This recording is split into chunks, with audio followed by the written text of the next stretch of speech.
بسم اللہ الرحمن الرحیم۔ السلام علیکم ورحمۃ اللہ وبرکاتہ۔ عابد راجہ چینل کی طرف سے آج میں اپنے دوستوں کو رسول اللہ صلی اللہ علیہ وآلہ وسلم کا ایک فرمان بتاؤں گا۔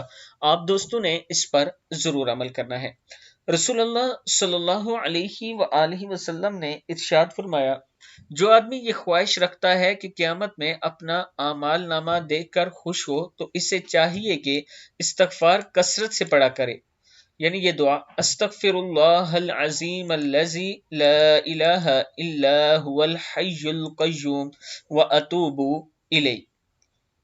اگر آپ دوست چاہتے ہیں کہ جب آپ کا نامہ اعمال آپ کو دیا جائے تو آپ خوش ہو جائیں تو اس دعا کو کثرت سے پڑھا کریں۔ کثرت سے مراد کے لا تعداد پڑھا کریں، جب بھی ٹائم ملے یہ پڑھتے رہا کریں، انشاءاللہ اللہ تعالیٰ کرم فرمائے گا۔